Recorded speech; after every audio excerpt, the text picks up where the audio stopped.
Hi guys, welcome to the end of January. Tin Lizzie got some gravel work done. My husband was home and him and Arrows were here. They just left and look, I got a road. My husband's even ordering a street sign for it. Isn't this so cute? I have my own road and it's this really cool gravel that, well, in Louisiana we used to call it ash, but it's smushy. And when you walk on it, it's weirdly satisfying to walk on it because it smashes down as you walk across it. And then it becomes hardened, like encased. And it becomes a regular hard road. So it leads all the way up to Shaggy's. BP loves it. Let's go inside and make some loaded monkey bread.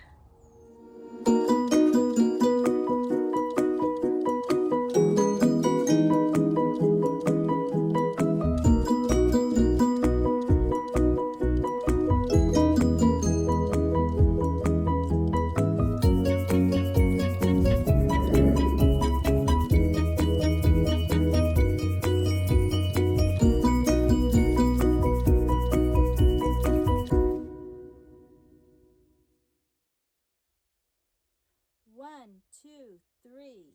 I'd love a clean kitchen. Bring it to me. Okay, so monkey bread. I don't know who made up monkey bread. I just didn't do that much research. I just know that my kids have been eating it since they could chew, cooking it since they could reach the counters, standing on chairs.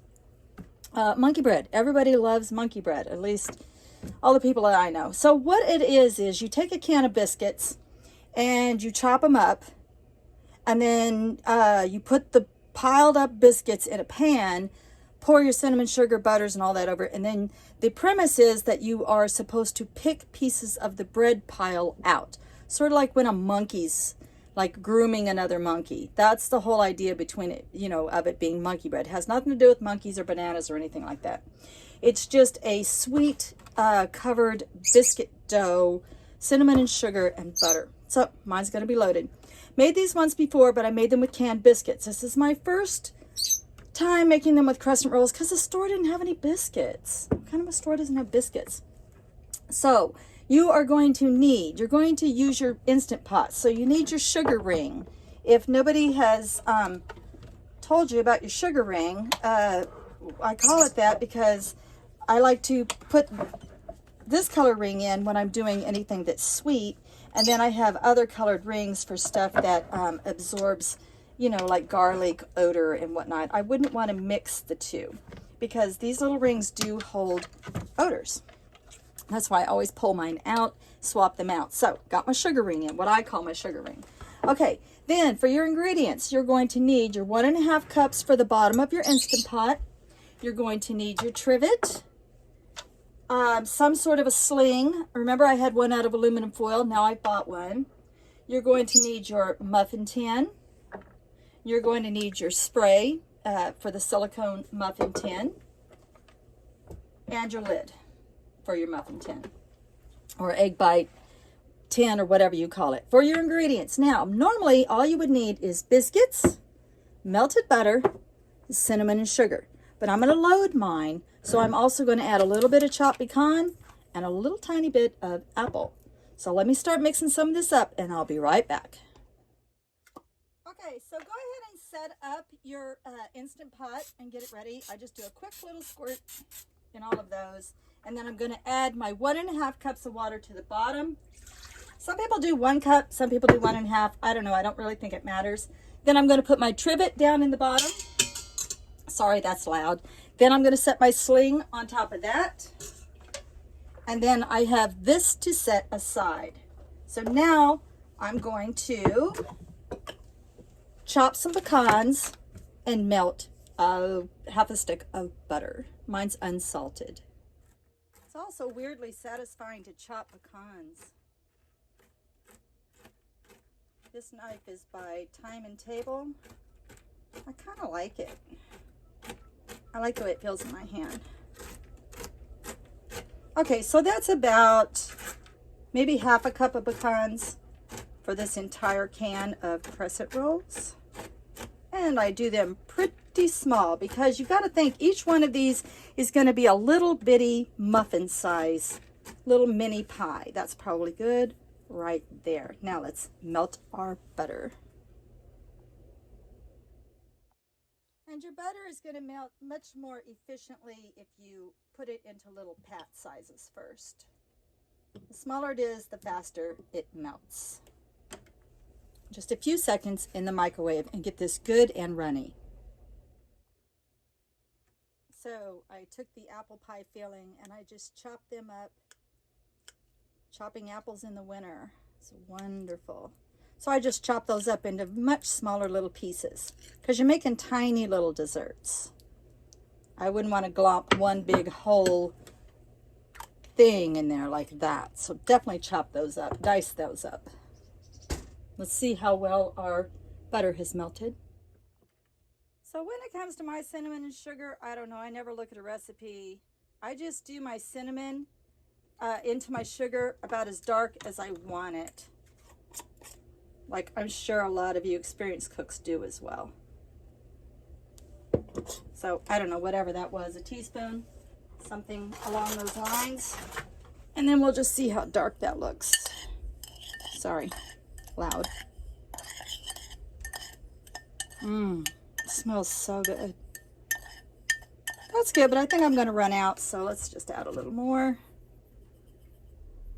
A couple more shakes of cinnamon. Oh yeah, that's probably good right there. So what would you say that is? A scant half a cup of sugar. I use white sugar. 2 teaspoon and a half of cinnamon. Can you use something other than white sugar? I don't know. I've never tried it. So and then I've got my unsalted butter melted and ready to go. Now I just have to get out my crescent rolls. So let me do that. Okay, so if I had biscuits, it would be so perfect because you just take a biscuit and you slide it, or you slide your knife through it, and then you get 2 halves of the biscuit. But since I didn't have biscuits and I'm using crescents, I just cut mine into squares and manipulated them, pinched them together, and created squares. So what you want to do is, for each one, you want to dip him in butter. Stay together now, feller. Dip him in butter. Run him through your cinnamon and sugar. Plop him down in there. Push him all the way down. See how you got a little mini pie crust now? Isn't that cute? It's a little mini pie crust. All right, I'm going to smash them all down in there like that, and then I'll come back and show you how I feel them. So then you end up with something that looks like this. So all I did was roll the dough. I put it into squares. I rolled it into the melted butter, unsalted, and then I both sides dredged it through the cinnamon sugar mixture, and then I put them in my muffin pan. Now I'm going to stuff them. So let's start with a clean spoon. And just the tiniest little bit. Remember, you're not like stuffing because this is an Instant Pot and it's going to have trouble getting down to that bottom bit of dough and making that good and cooked. So I don't stuff them with a whole lot. So just tiny, like a little tiny bite. A little tiny bite of apple in each. And I'll try to hurry this up. Well, you get the idea of the apples. And then with the pecans, same thing. Just a couple sprinkles. You don't want to like overstuff these. That's not the point, because you do want to enjoy the bread part of this too. Okay, I'll finish stuffing these last 2 and be right back. Okay, they're not like stuffed.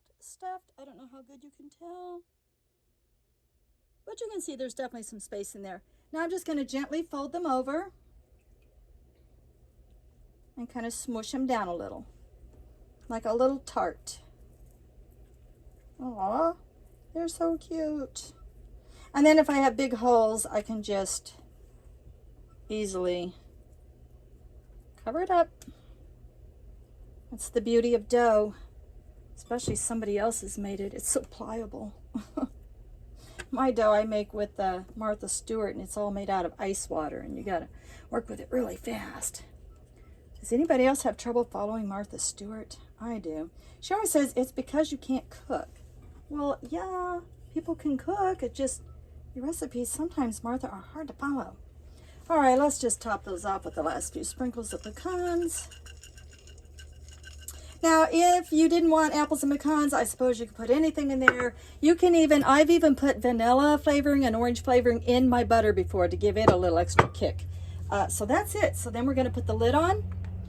And I'm pretty sure it's 20 minutes on manual and then a 5-minute natural release. So I'm going to put them down in there and cook it and show you what these turn out like.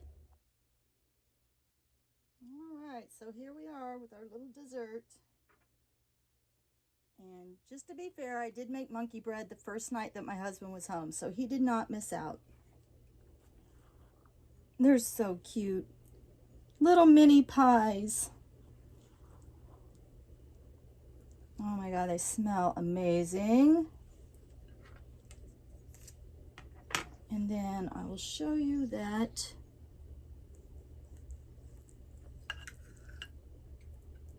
they are so flaky and yummy. All right, guys, I'm gonna munch down. Remember, you can make just traditional monkey bread. You don't have to stuff it with canned biscuits. So good. Oh my God, apples and pecans. All right, guys, I will talk to you next time. Love and light.